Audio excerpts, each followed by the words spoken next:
Amados hermanos, en esta mañana quiero exponer ante ustedes el tema que lo he titulado Nada me faltará. Repita conmigo, nada me faltará. Sacude a alguien y dile, nada te faltará. Gloria a Dios. Amén. Nada te faltará. Sí, no es lo duro ahí, que se despierte, porque de repente está ahí, ustedes saben, ¿no? Nada nos faltará. Es nuestro tema de hoy, nada me faltará. La Biblia, amados hermanos, es maravillosa, ¿verdad que sí? Porque contiene, como decía nuestro hermano Luis, más de 6,000 promesas. Y qué maravilloso que muchas veces no conocemos esas promesas, por tanto, desconocemos totalmente los propósitos que Dios tiene con cada uno de nosotros. Pero saben, hermanos, hoy vamos a descubrir una de las promesas más maravillosas que se desprenden del simple hecho de que Dios sea mi pastor. Diga conmigo, el Señor es mi pastor. Si esto es así, si Dios es tu pastor, la promesa inmediata es: nada te va a faltar, nada te faltará. Saben, a mí me gusta esto en inglés, porque en inglés dice The Lord is my pastor, is my shepherd, sorry. The Lord is my shepherd, I don't want. Esto significa literalmente, el Señor es mi pastor, nada quiero.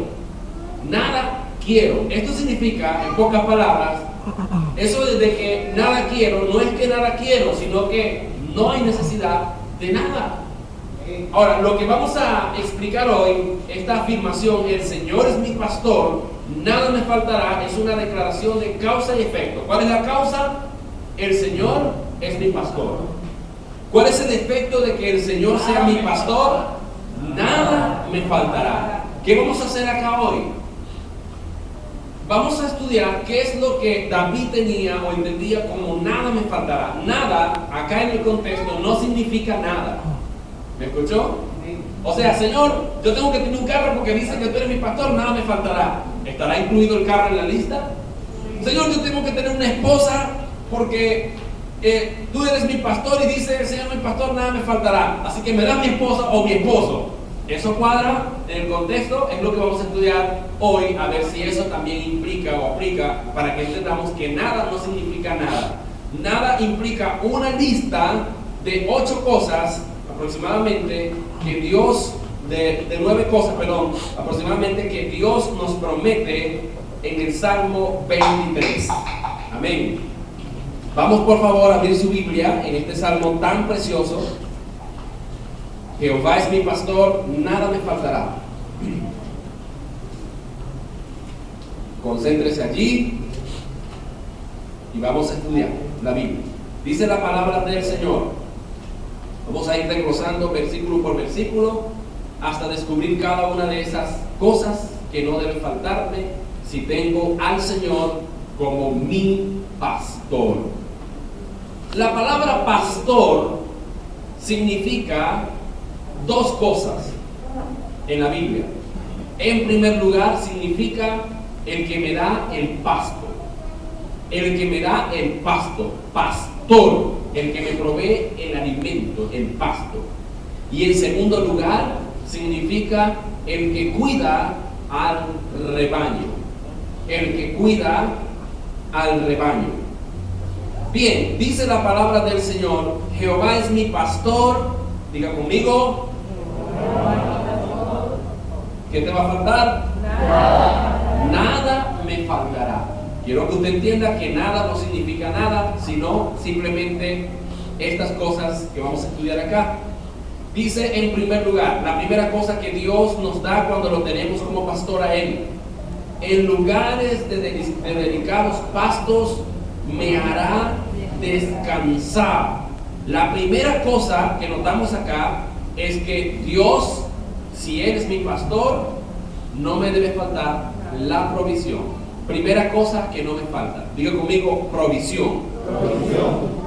Provisión, dice, en lugares de delicados pastos me hará descansar.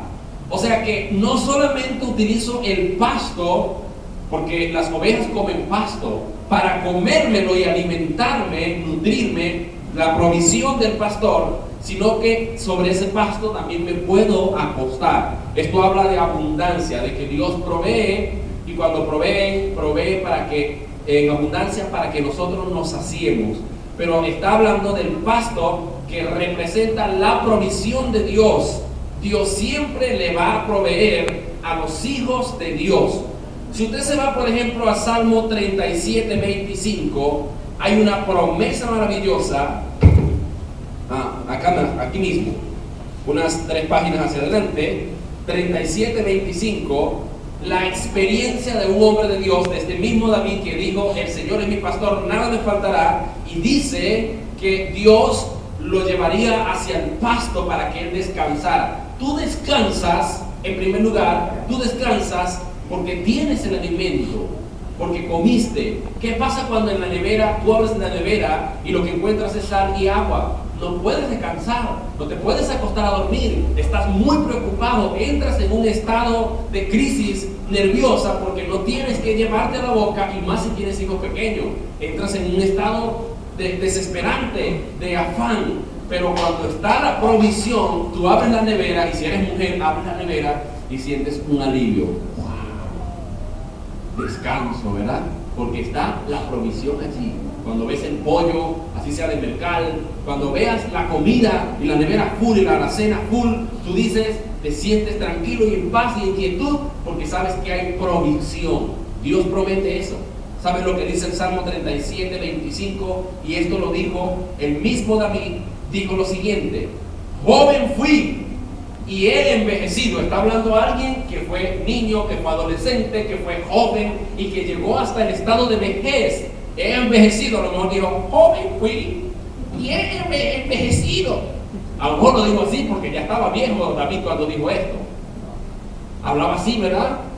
Joven fui y he envejecido, y no he visto justo desamparado, caramba, ni su descendencia que mendigue pan. A alguien le estaba diciendo esto a David. Joven fui y he envejecido. Yo tengo bastante experiencia, dice David.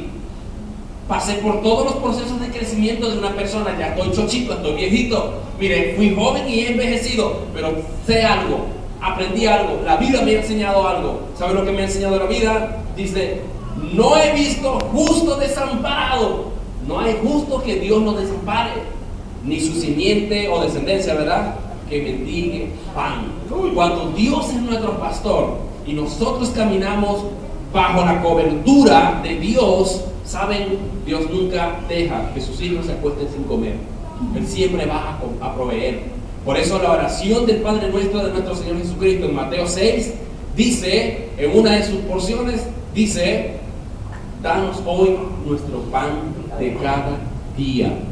Si tú tienes solamente sal y agua, pero Dios es tu pastor, diga al Señor: Señor, tú has prometido proveer, yo soy tu hijo, y tu palabra dice, Señor, que si yo pido el pan, tú me lo vas a dar. Y yo confío en tu misericordia, yo confío en tu provisión, porque tú eres nada más y nada menos que mi pastor. Yo confío en tu promesa, y sobre tu promesa descanso. Y Dios les aseguro, amados hermanos, que les va a proveer. Pregunto a los que están acá, que son cristianos: ¿alguna vez se han acostado sin comer? Si te has acostado sin comer es porque no le has pedido a Dios el pan de cada día. Porque en el Padre Nuestro está la provisión y la promesa que dice: danos hoy nuestro pan de cada día. Y si Cristo nos enseñó a orar así, es porque Dios promete darnos el pan de cada día. Ahora, que te dé arepa en la mañana, arepa en el mediodía, arepa en la tarde, no importa, pero es el pan de cada día. Dios promete la provisión. Amén. Si te has acostado sin comer alguna vez, es porque tal vez tienes problemas en tu relación con Dios como pastor. Pero si eres tu pastor, Él dice: yo te llevo al pasto para que comas, para que te sientas descansado. Amén. No hay justo desamparado, ni su simiente que mendigue pan, dice la Biblia. Dice en segundo lugar, junto a aguas de reposo me pastoreará.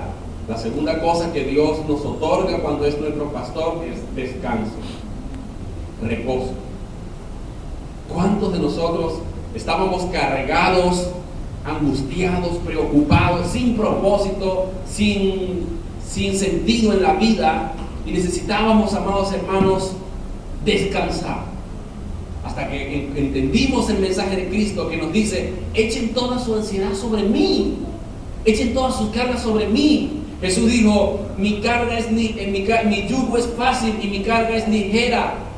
Él dice: lleven mi yugo sobre ustedes, porque mi carga es liviana, no pesa mi carga. Cristo no le impone carga a nadie. En Juan 8:38 en adelante dice la Biblia: al que el Hijo del Hombre libertare será verdaderamente libre. Y nosotros, cuando estábamos en Cristo, estábamos atados y teníamos un viaje de maleta encima y andábamos así cabizbajos, tristes, nos cargábamos de grosería, de mentira, de engaño, de fornicaciones, de cuanta basura nos queríamos. Estábamos como los propios mendigos, recogiendo cuanta cosa el mundo nos ofrecía, y estábamos cargados. Y cuando llegamos a Cristo, muchos de nosotros no entendemos por qué llegamos llorando. Llegamos llorando porque sentimos el alivio de su presencia, abrazándonos y diciéndonos: quiero romper todas tus ligaduras, quiero romper todas tus ataduras, quiero quitar todo ese peso que te agobia, porque es mi promesa a favor tuyo. Amados hermanos, cuando llegamos a Cristo, una de las cosas que encontramos es reposo, paz. La Biblia dice que teniendo a Cristo en nuestra vida, tenemos paz para con Dios. Éramos nada más y nada menos que enemigos de Dios. ¿Quién sin Cristo es feliz? ¿Quién sin Cristo es feliz? Hoy escuché a alguien que dijo: la palabra felicidad comienza con fe, con el apócope fe. Fe, ese prefijo.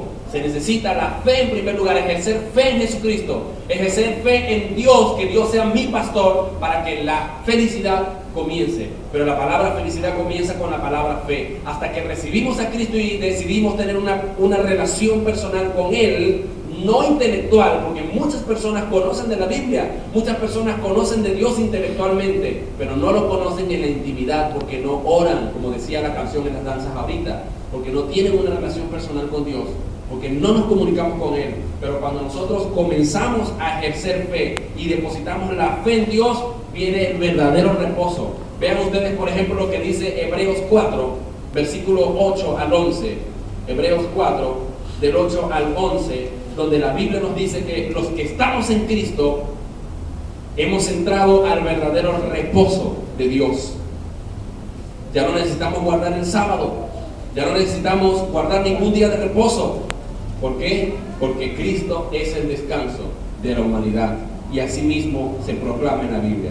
Dice la palabra: porque si Josué les hubiera dado el reposo, no hablaría después de otro día. Hebreos 4:8.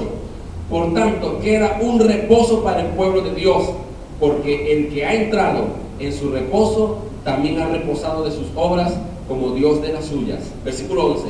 Procuremos pues entrar en aquel reposo, para que ninguno caiga en semejante ejemplo de desobediencia, porque la palabra de Dios es viva y eficaz, y más cortante que toda espada de dos filos, y penetra hasta partir el alma y el espíritu, las coyunturas y los tuétanos, y discierne los pensamientos y las intenciones del corazón.